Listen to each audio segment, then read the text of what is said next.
How are you guys doing? Today is Monday, August 30th, 2021. I'm James Sims, and for this episode of The Elite, I'm going to review the elite matchups and performances that took place in the MLB, and of course, that took place overseas in soccer.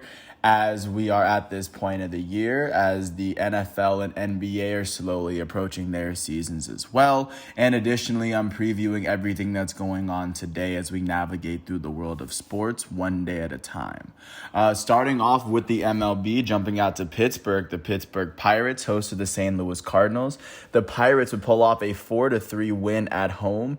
Going into the bottom of the ninth, the Cardinals would lead 3-1, and it would be a 3-run walk-off home run from Yoshi Tsutsugo to win the Pirates their 48th of the season. For the St. Louis Cardinals, the start was given to Kwang Hyun Kim. He allowed one earned run in the first 4 innings of the game as he struck out 3. The loss, however, would go to the Cardinals closer for the day, Alex Reyes. Reyes allowed 3 earned runs in .1 inning pitched as he struck out 1 batter, and he would not make it through the 9th inning. This would be his 4th blown save of the season, and with this loss, he's 5-7 on the year. In the Cardinals batting lineup, their second baseman, Tommy Edman, went 2 for 4 with 2 RBIs and 2 runs. He hit his 9th home run of the year. Their right fielder, Dylan Carlson, went 2 for 3 as well. And for the Pittsburgh Pirates, the start went to Will Crowe. Will Crowe allowed 3 earned runs in the first 5 innings of the game. He struck out 4. The win would go to the Pirates closer for the day, Chris Stratton. Stratton allowed no earned runs in the 9th inning as he struck out all 3 of the batters he faced. With his win, he's now 5-0 on the season. In the Pirates batting lineup, nobody on the team would finish with more than 1 hit, but Tsutsugo's 3-run home run, the game winner, would be his 5th of the season. With this win, the Pittsburgh Pirates are now 48-83. That is the worst record in the National League Central. They've won 6 of their last 10 games, and they trailed the Milwaukee Brewers by 31 games in the division. With this loss, the St. Louis Cardinals are now 66-63. That is the 3rd best record in the National League Central. They've lost 5 of their last 10. They trail the Milwaukee Brewers by 12 games in the division, and they trail the Cincinnati Reds by 3.5 games for that second wild card spot. They are the second team on the outside looking in, as they also trail the San Diego Padres in that race as well. Jumping out to Baltimore, the American League and the Major League's worst team for that record, hosted the Tampa Bay Rays, who hold the American League's best record. The Rays were able to beat the Orioles 12-8 on the road, as 9 of the Rays' 12 runs would come between the 6th, 7th, and 8th innings. For the Orioles in this matchup, the loss went to their starting pitcher, Spencer Watkins. Watkins allowed 6 earned runs in the first 5 innings of the game as he struck out 4. With this loss, Spencer Watkins is 2-7 on the season. In the Orioles batting lineup, their all-star center fielder, Cedric Mullins, went 2 for 5 with 2 RBIs and 2 runs. He would go on to hit his 24th home run of the season. Their first baseman, Ryan Mountcastle, went 4 for 5 with an RBI and 3 runs as he hit his 24th home run of the season. Their designated hitter, Trey Mancini, went 3 for 5 with an RBI. Their left fielder, Austin Hayes, will go 2 for 4 with an RBI and a run. And for the Tampa Bay Rays in this matchup, the start will go to Chris Archer. Chris Archer allowed 2 earned runs in the first 4 innings of the game. He struck out 6. The win went to the Rays' first relief pitcher, JT Chargois. Chargois allowed no earned runs in the 5th inning as he struck out 2. With this win, Chargois is 5-0 on the season. In the Rays batting lineup, their elite left fielder, Randy Arozarena, went 2 for 5 with an RBI and 2 runs. Their elite shortstop, Wander Franco, would continue his on-base streak. I think this would be number 29 for him. He went 2 for 4 with an RBI and 2 runs for himself.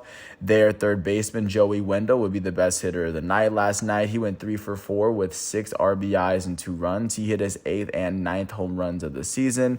And additionally, for the Rays, their first baseman, Jordan Luplow, would go 2 for 4 with an RBI and 2 runs.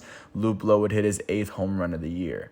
With this win, the Tampa Bay Rays are now 82-48. That is the best record in the American League East, as they've won their last 7 games. That is the best winning streak in baseball at the moment. So, of course, so they're playing incredibly well. They've won 9 of their last 10 games, and they sit 6 games ahead of the second place New York Yankees in the division. And they are also holding the number 1 seed in the American League playoff picture, sitting ahead of the second place Houston Astros out west and sitting ahead of the third place Chicago White Sox, currently controlling the Central. With this loss, the Baltimore Orioles are now 40-89. That is the worst record in the American League, and that is the worst record in all of baseball, as they've only won 31% of their games.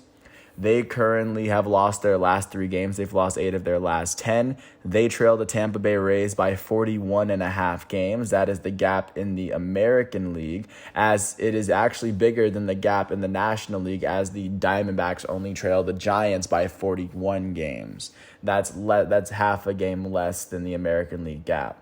But regardless, jumping out to Philadelphia, the Philadelphia Phillies hosted the Arizona Diamondbacks, and the Phillies were able to beat the Diamondbacks 7-4 at home. The separation would come in the 3rd inning, where they would get 3 runs of their own. For the Arizona Diamondbacks, the loss would go to their starting pitcher, Madison Bumgarner. He allowed 5 earned runs in the first 5 innings of the game, striking out 3. With this loss, Bumgarner is 7-9 on the year. In the Diamondbacks batting lineup, their shortstop Nick Ahmed would end up going 2 for 5 with 3 RBIs, and then their right fielder Jake McCarthy would end up going 2 for 4 with an RBI and a run. For the Philadelphia Phillies, the win went to their starting pitcher, Ranger Suarez. Suarez allowed 1 earned run off of 5 hits and 5.1 innings pitched. He would strike out 5 before getting pulled in the 6th, and with this win, he's 6-4. The save would go to the Phillies closer for the day, Ian Kennedy. He allowed no earned runs and struck out 2 in the 9th inning, and with this save, he now has 21 on the year. In the Phillies batting lineup, their second baseman, Gene Segura, went 2 for 4 with 2 runs. Their elite right fielder, Bryce Harper, went 2 for 4 with a run. And then their catcher for the day, Rafael Marchand, would end up going 2 for 4 with an RBI and a run. He would hit his first triple of the season, so of course, good milestone for him. And with this win, the Philadelphia Phillies are now 66-64. That is the second best record in the National League East. They've won their last 3 games, and they've won 5 of their last 10. They trail the Atlanta Braves by 4.5 games in the division, and they trail the Cincinnati Reds by 4 games for that second National League wildcard spot. They are the 3rd team on the outside looking in, as they trail the San Diego Padres and the Philadelphia Phillies at the moment. Or they trail the San Diego Padres and the St. Louis Cardinals. They are the Phillies, my bad. With this loss, the Arizona Diamondbacks are now 44-88.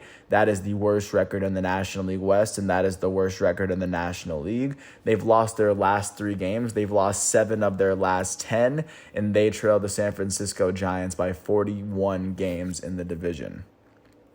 Jumping out to Cleveland, the Cleveland Indians hosted the Boston Red Sox, and in this matchup, the Indians would beat the Red Sox 7-5, scoring all 7 of their runs between the 6th and 8th inning.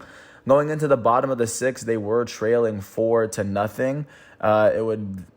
They would score 3 in the bottom of the 6th. As Jose Ramirez hit his 31st home run of the season. To tie the game, it would end up being a 2-run or a solo home run from Austin Hedges. Yu Chang's double would give them the lead, and then Miles Straw's single would give them the 2-run lead to run away with this win. For Boston, the start went to Tanner Houck. He allowed 3 earned runs and 5.1 innings pitches. He only allowed 1 hit in that span. He would go on to strike out only 1 batter he struck out 3 batters in that span. The loss would go to the Red Sox third relief pitcher and setup relief pitcher setup closer Austin Davis would allow 3 earned runs and 0.2 innings pitched as he started the 8th. He struck out a batter. This would be his second blown save of the season, and with this loss, he's 0-2. In the Red Sox batting lineup, their all-star third baseman, Rafael Devers, went 2 for 5 with 2 RBIs and 2 runs. He hit his 31st and 32nd home runs of the year. Their elite designated hitter, JD Martinez, went 2 for 4 with an RBI for himself. And for the Cleveland Indians, the start went to Eli Morgan. He allowed 2 earned runs in the first 3 innings of the game, striking out 3. The win would go to the Indians' fourth relief pitcher on the day, Brian Shaw. Shaw allowed no earned runs in the eighth inning, and with this win, he's 6-6 on the season. The save would end up going to Emmanuel Clace. He allowed no earned runs in the ninth inning as he struck out a batter. With this save, he now is 19 on the year. In the Indians' batting lineup, their elite third baseman, Jose Ramirez, would go 2 for 3 with 2 RBIs and a run. He hit his 31st home run of the year. He was the only player in the lineup with more than one hit. With this win, the Cleveland Indians are now 64-64. That is the second best record in the American League Central. They've won 6 of their last 10, and they trail the Chicago White Sox by 10 games in the division.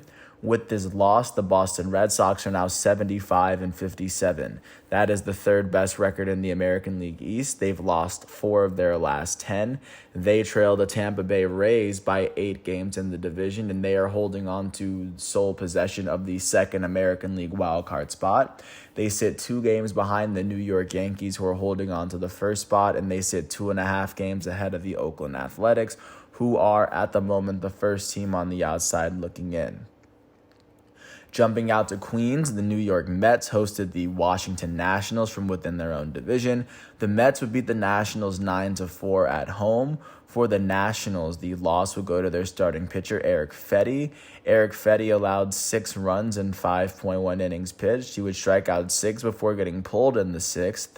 With this loss, Eric Fetty is 6-9 on the season. In the Nationals batting lineup, their first baseman Josh Bell went 2 for 4 with 3 RBIs and 2 runs. He hit his 22nd and 23rd home runs of the season. And the only other player to register a hit would be the Nats' elite right fielder, Juan Soto. He would go 1 for 2 with an RBI and 2 runs as he would hit his 22nd home run of the season. For the New York Mets, the win was given to their starting pitcher, Tyler McGill. McGill allowed 2 earned runs and only 1 hit in 5 innings pitched as he struck out 5. With this win, McGill is 2-3 on the season. And in the Mets batting lineup, their first baseman, Jonathan Villar, would end up going 3 for 5 with 2 RBIs and 3 runs. He hit his 15th home run of the season. Their elite first baseman, Pete Alonso, went 3 for 4 with an RBI. Their elite second baseman, Javier Baez, went 1 for 4 with 2 RBIs and a run as he hit his 26th home run of the season. With this win, the New York Mets are now 63-67. That is the third best record in the National League East. They've won their last 2 games, and they've won 3 of their last 10. They sit 7.5 games behind the Atlanta Braves in the division. With this loss, the Washington Nationals are now 55-74. That is the 4th best record in the National League East. They've lost their last 2 games, and they've lost 6 of their last 10. They currently trail the Atlanta Braves by 15 games in the National League East itself. Jumping out to Detroit, the Tigers hosted the Toronto Blue Jays. The Blue Jays would beat the Tigers 2-1 as they held the Tigers to 8 hits, but they only allowed them to cross the plate once. For the Tigers, the loss went to their starting pitcher, Matthew Boyd. He allowed 2 earned runs in 4 innings pitched as he struck out 5. With this loss, he's 3-7 on the season. And in the Tigers batting lineup, the only player with more than 1 hit was their right fielder, Victor Reyes. Victor Reyes went 2 for 4. And then for Toronto, the win went to their starting pitcher, Jose Barrios. He allowed only 1 run off of 6 hits in 7 innings pitched. He struck out 11 on the day. With this win, Jose Barrios is 9-7 on the season. The save was given to the Blue Jays closer, Tim Meza. Meza allowed no earned runs in 1.1 innings pitched. He would finish the 8th and 9th inning. And in the Blue Jays batting lineup, their all-star shortstop, Bo Bichette, would end up going 3 for 4 with an RBI and a run. He would hit his 21st home run of the season. Their elite first baseman, Vladimir Guerrero Jr., would be the only other player with a multi-hit game as he went 2 for 4. With this win, the Toronto Blue Jays are now 68-61. That is the 4th best record in the American League East. They've won their last 2 games. They've won 5 of their last 10, and they trail the Tampa Bay Rays by 13.5 games in the division. With this loss, the Detroit Tigers are now 62-69. That is the 3rd best record in the American League Central. They've lost their last 2 games, and they've lost 6 of their last 10. They currently trail the Chicago White Sox by 13.5 games at the moment. Jumping out to Miami, the Marlins hosted the Cincinnati Reds, and they pulled off a 2-1 win at home. Both of the Marlins' runs would come in the top or in the bottom of the first off of a Jesus Sanchez home run. And the Marlins held the Reds virtually scoreless until the top of the ninth until Joey Votto hit a sac fly. For the Cincinnati Reds in this matchup, the loss went to their starting pitcher, Tyler Mahle. Tyler Mahle allowed 2 earned runs, and he allowed only 4 hits in 7 innings pitched as he struck out 6. With this loss, Tyler Mahle is 10-5 on the season, and in the Reds batting lineup, no one on the team would finish with more than 1 hit. That would be attributed to great pitching from Miami. The start and the win, and of course the best pitching performance of the day, went to Jesus Luzardo. Jesus Luzardo would allow no earned runs and only 1 hit in the first 6 innings of the game as he struck out 8 and only walked 1 batter. With his win, he's 5-7 on the season, and then the save would end up going to the Miami Marlins closer, Dylan Floro. Floro allowed 1 run in the 9th inning as he struck out 1. This would be his 7th save of the season. In the Marlins batting lineup, nobody on the team finished with more than 1 hit, but with Sanchez's home run, he now has 6 on the year. He went 1 for 3 with 2 RBIs and a run. With this win, the Miami Marlins are now 55-76. That is the worst record in the National League East. They've won their last 2 games, and they've won 4 of their last 10. They currently trail the Atlanta Braves by 16 games in the division. With this loss, the Cincinnati Reds are now 71-61. That is the second best record in the National League Central. They've lost their last 2 games, and they've only lost 4 of their last 10. They trail the Milwaukee Brewers by 8.5 games in the division, and they are holding on to sole position of that second National League wildcard spot. They trail the LA Dodgers by 11.5 games as the Dodgers are holding on to that first wildcard spot, and the Reds sit 1.5 games ahead of the San Diego Padres, who are at the moment the first team on the outside looking in. With jumping out to Atlanta, the Atlanta Braves hosted the San Francisco Giants in the NL East. The NL East leaders were able to shut out the NL West leaders 9-0. For the Giants, the loss was given to Anthony DeSclafani. DeSclafani would allow 3 earned runs in the first 3 innings of the game, striking out 4. With this loss, he's 11-6 on the year. In the Giants batting lineup, their right fielder, Lamont Wade Jr., went 2 for 4. He was the only player with a multi-hit game for San Francisco. For the Braves, the win went to their starting pitcher, Ian Anderson. He allowed no earned runs and only 4 hits in 5.2 innings pitched as he was unable to strike out a batter. With this win, he's 6-5 on the year, however. In the Braves batting lineup, their elite second baseman, Ozzie Albies, went 2 for 5 with an RBI and 2 runs. Their right fielder, Jorge Soler, went 2 for 4 with an RBI and 2 runs. He hit his 20th home run of the season. Going back to Albies, he actually went on to hit his 23rd home run of the season. Additionally, for the Braves, their left fielder, Eddie Rosario, would go 2 for 4 with 2 RBIs. With this win, the Atlanta Braves are now 70-59. That is the best record in the National League East, as they are the first team in the division to cross the 70-win threshold. They are the 5th team in the National League to do so. They've won 7 of their last 10, and they sit 4.5 games ahead of the second-place Philadelphia Phillies in their division. They are currently holding on to the 3rd seed in the National League playoff picture as they sit behind the West leading San Francisco Giants and the Central leading Milwaukee Brewers. With this loss, the San Francisco Giants are now 84-46. That is the best record in the National League West still. They've only lost 4 of their last 10 games as they sit 2.5 games ahead of the second place LA Dodgers in their division. They are holding on to the number 1 spot in the National League as they actually do have the best record in all of baseball still. They are still sitting ahead of the 2nd seed Milwaukee Brewers of the Central and the 3rd seed Atlanta Braves out east. Jumping out to the Chicago Derby, the White Sox were able to beat the Cubs 13-1 after scoring 7 of their 13 in the 5th inning. 2 of them would come from Jose Abreu. 3 would come from an Eloy Jimenez home run, and then another 2 would come from a Yasmani 2-run home run. For the Chicago Cubs, the loss went to their ace, Kyle Hendricks. Hendricks allowed 8 earned runs in 4.2 innings pitched. He would strike out 4 batters before getting yanked in the 5th. With this loss, he's 14-6 on the season. In the Cubs batting lineup, their first baseman for the day, Alfonso Rivas, went 2 for 3 on the day. He was the only player with more than one hit. For the Chicago White Sox, the win went to their starting pitcher, Dylan Cease. Dylan Cease would allow only one earned run and off of 4 hits in 6 innings pitched as he struck out 11.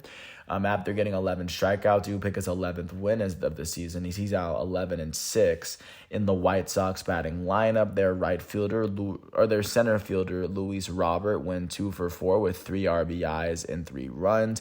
He hit his 5th and 6th home runs of the season. Their elite designated hitter, reigning American League MVP, Jose Abreu, would end up going 2 for 4 with 2 RBIs and a run. Their catcher, Yasmani Grandal, went 2 for 4 with 2 RBIs and a run as he hit his 17th home run. With this win, the Chicago White Sox are 76-56. That is the best record in the American League Central. They've won 5 of their last 10 as they sit 10 games ahead of the second place Cleveland Indians in their division, and they are holding on to the 3rd seed in the American League playoff picture, sitting behind the 1st seed Tampa Bay Rays out east and the 2nd seed Houston Astros out west. With this loss, however, the Chicago Cubs are 57-75. That is the 4th best record in the National League Central as they've lost 6 of their last 10. They trail the Milwaukee Brewers by 22.5 games in the division. Jumping out to Minneapolis, the Minnesota Twins hosted the Milwaukee Brewers in an interleague matchup. The Brewers would end up beating the Twins 6-2, scoring all 6 of their runs between the 2nd and 4th inning. For the Twins, the loss went to their starting pitcher, Griffin Jax, who allowed 6 earned runs in the first 5 innings of the game, striking out 5. With this loss, Griffin Jax is 3-3 on the year. In the Twins batting lineup, their designated hitter, former American League MVP Josh Donaldson, went 2 for 4. And then their first baseman, Miguel Sano, went 2 for 4 with 2 RBIs and a run. He hit his 23rd home run of the year. For the Milwaukee Brewers, the win went to their starting pitcher for the day, Aaron Ashby. Ashby allowed 2 earned runs in the first 5 innings of the game, striking out 4. He's 1-0 on the year. In the Brewers batting lineup, their second baseman, Colton Wong, went 2 for 5 with 2 RBIs. Their elite left fielder and former National League MVP, Christian Yelich, went 2 for 4 with a run. And additionally, their center fielder, Jackie Bradley Jr., went 2 for 4 as well. With this win, the Milwaukee Brewers are 79-52. That is the best record in the National League Central. They've won 5 of their last 10. They sit 8.5 games ahead of the second place Cincinnati Reds in their division. They're holding on to the 2nd seed in the National League playoff picture, sitting behind the 1st seed San Francisco Giants out west, and sitting ahead of the 3rd seed Atlanta Braves, who are sitting on top of the East. With this loss, the Minnesota Twins are now 57-73. That is the worst record in the American League Central. They've lost 6 of their last 10, and they trail the Chicago White Sox by 18 games in the division. Jumping out to Dallas, the Texas Rangers hosted the Houston Astros for this in-state rivalry. The Rangers would beat the Astros 13-2. 8 of their 13 would come in the 5th inning. For the Houston Astros, the loss would go to their starting pitcher, former American League Cy Young winner, Zach Greinke. He allowed 6 earned runs in the first 4 innings of the game as he struck out 1. With this loss, he's 11-5. And in the Astros batting lineup, their elite third baseman, Alex Bregman, went 2 for 4. Additionally, their right fielder, Kyle Tucker, will go 2 for 4 with a run. For the Texas Rangers, the win went to their starting pitcher, Taylor Hearn. Hearn allowed 2 earned runs in 6.2 innings pitched. He would strike out 6 before getting yanked in the 7th. With this win, he's 4-4 on the year. And in the Rangers batting lineup, their third baseman for the day, Yanni Hernandez, went 2 for 4 with an RBI and 2 runs. Their shortstop, Isaiah Kiner-Falefa, went 2 for 5 with an RBI and 2 runs. Their designated hitter, Adolis Garcia, went 3 for 4 with 5 RBIs and 3 runs. He would hit his 29th home run of the season. Their right fielder, DJ Peters, would end up going 3 for 4 with 3 RBIs and a run for himself. Peters hit his 7th home run of the season. Their second baseman, Nick Solak, went 2 for 4 with an RBI and a run. Also, their catcher, Jose Trevino, will go 2 for 5 with an RBI and 2 runs. With this win, the Texas Rangers are now 45-85. That is the worst record in the American League West. They've won 3 of their last 10 games, and they sit 32 games behind the Houston Astros in the division at the moment, and they are holding on to the second worst record in the American League as a whole. With this loss, the Houston Astros are 77-53. That is the best record in the American League West. They've only lost 3 of their last 10 games as they sit 5.5 games ahead of the second place Oakland A's in their division. They're also holding on to the second seed in the playoff picture, sitting behind the Tampa Bay Rays leading the East, and they sit ahead of the Chicago White Sox leading the Central. Jumping out to Dodger Stadium, the defending World Series champs got shut out by the Rockies 5-0. For the LA Dodgers, the start and the loss were given to Mitch White. Mitch White allowed 3 earned runs in 3.1 innings pitched as he struck out 6. With this loss, Mitch White is 1-2, and in the Dodgers batting lineup, nobody on the team finished with more than 1 hit. For the Colorado Rockies, however, the win went to their starting pitcher Antonio Senzatella. He allowed no earned runs and only 2 hits in 7 innings pitched as he struck out 5. With this win, Senzatella is 3-9 on the season, and in the Rockies batting lineup, their second baseman Brendan Rodgers went 2 for 5 with a run. Their shortstop Trevor Story went 2 for 4 with a run as well. Their first baseman CJ Cron went 2 for 4 with 3 RBIs and a run as he hit his 24th home run of the year. And with this win, the Colorado Rockies are now 60-70. That is the 4th best record in the National League West as they've won 6 of their last 10. They trail the San Francisco Giants by 24 games in the division. With this loss, the LA Dodgers are now 84-49. That is the 2nd best record in the National League West. They've only lost 3 of their last 10. They trail the San Francisco Giants by 2.5 games in the division. They are comfortably holding on to sole control of the top spot in the National League wild card, sitting 11.5 games ahead of the second place Cincinnati Reds in that respective race. Jumping out to Seattle, the Seattle Mariners hosted the Kansas City Royals, and the Mariners were to beat the Royals 4-3. And for the Royals in this matchup, the start was given to Brady Singer. Singer allowed 2 runs in the first 6 innings of the game as he struck out 5. The loss was given to the Royals' first relief pitcher, Tyler Zuber. Zuber allowed 2 earned runs in 1 inning pitched as he struck out 2. With this loss, he's 0-3 on the year. And in the Royals batting lineup, their shortstop, Nicky Lopez, went 3 for 4 with a run. Their elite catcher, Salvador Perez, would go 2 for 4 with 2 RBIs and a run as he hit his 38th home run of the season. And then their center fielder, Michael Taylor, went 2 for 4 with an RBI and a run as he hit his 11th home run of the year. For the Seattle Mariners, the win was given to their starting pitcher, Marco Gonzalez. Gonzalez allowed 2 earned runs off of 5 hits in 7 innings pitched as he struck out 4.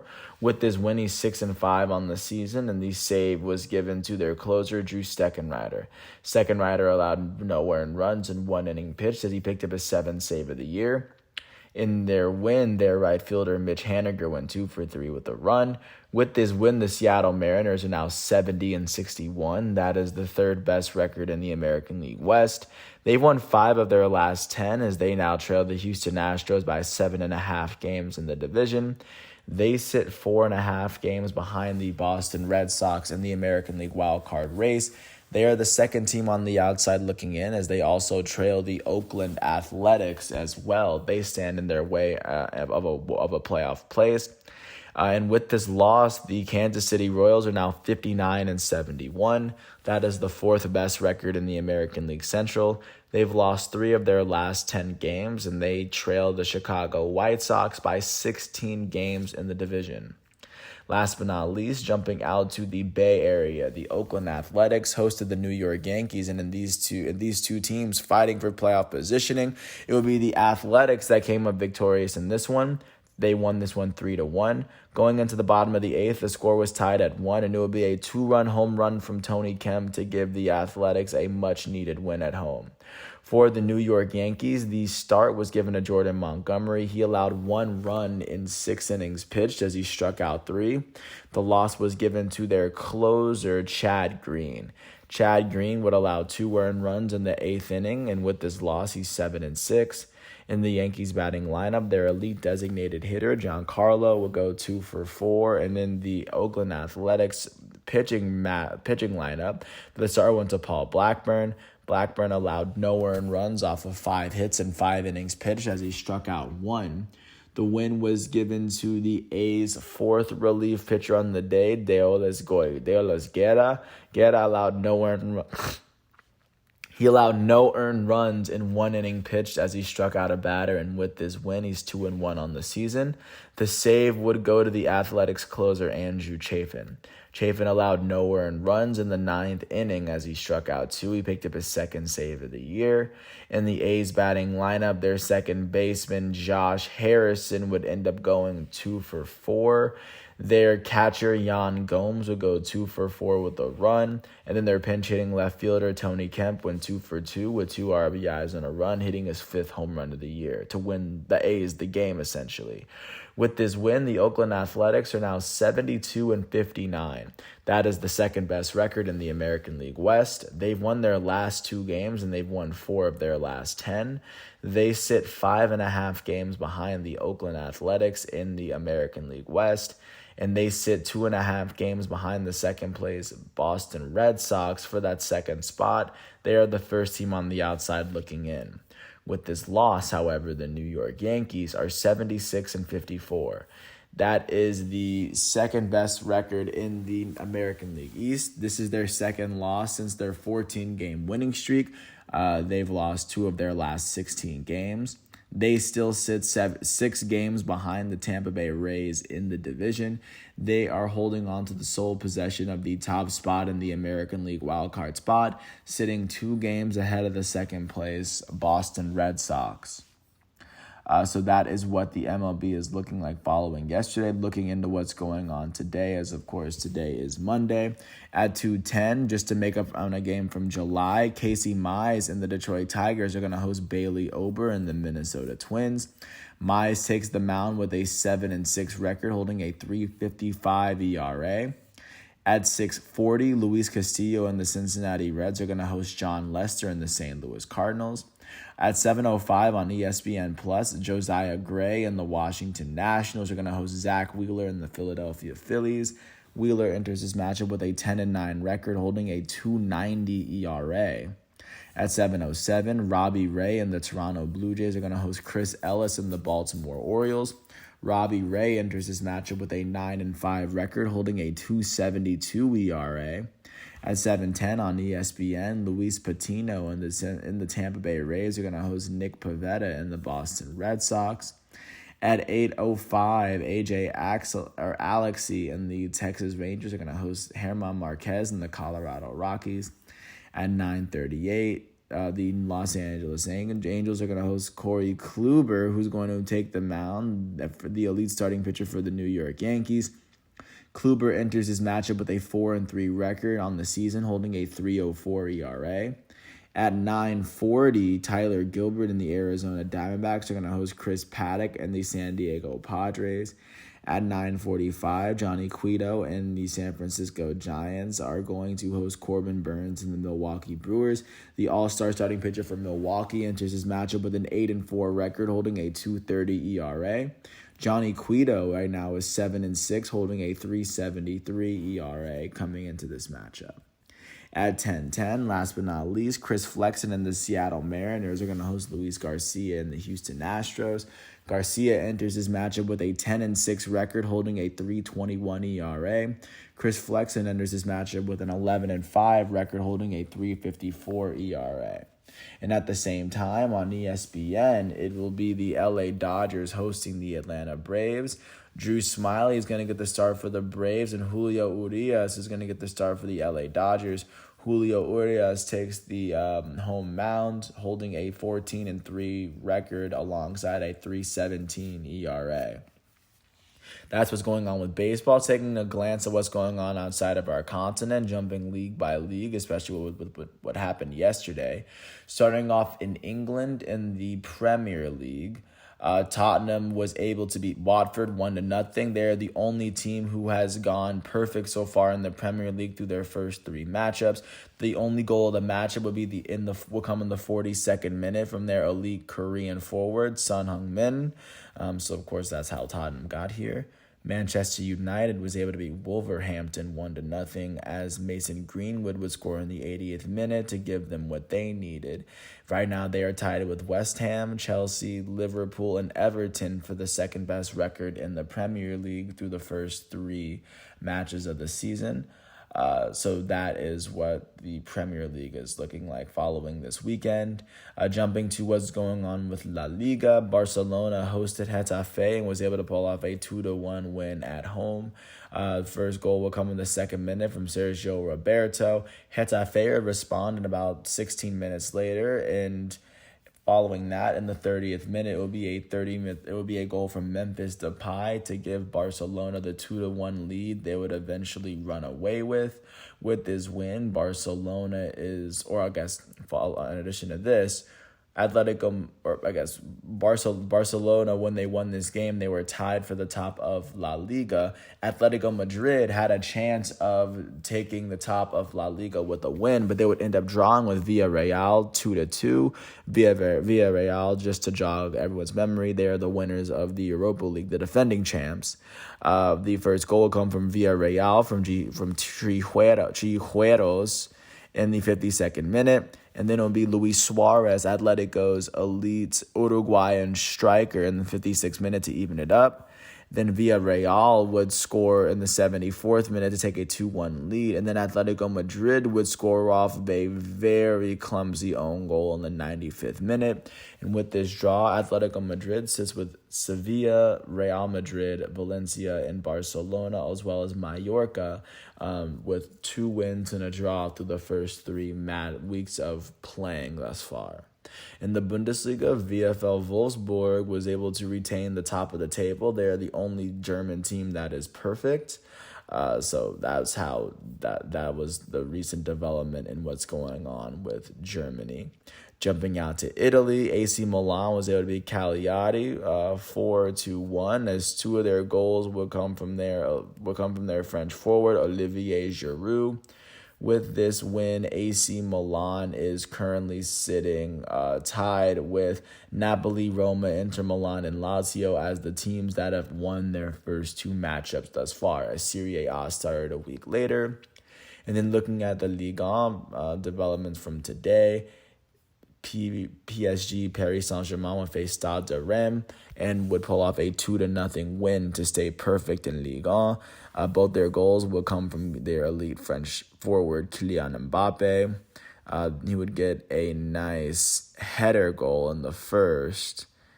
And then, he would end up running past the pack and getting a nice goal. And then this would be the day where Messi would make his debut for PSG, and it was a very momentous occasion, and PSG would walk away with the points.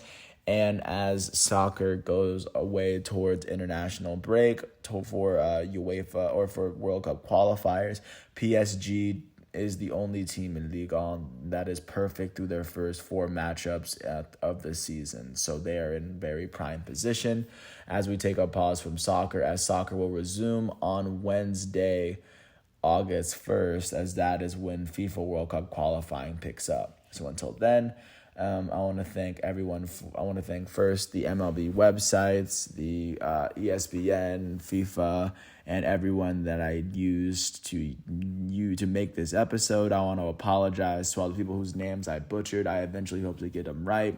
I want to thank everyone who's been patient with me this entire summer. It really has been a wild journey getting back, but now I'm back. And I want to thank everyone once again for listening to this piece. I hope all is well. And once all of today's exhibitions and matchups are done, I will come back tomorrow on Tuesday, August 31st for another episode of The Elite. And until then, I want to thank everyone once again for listening. I hope all is well, and peace out.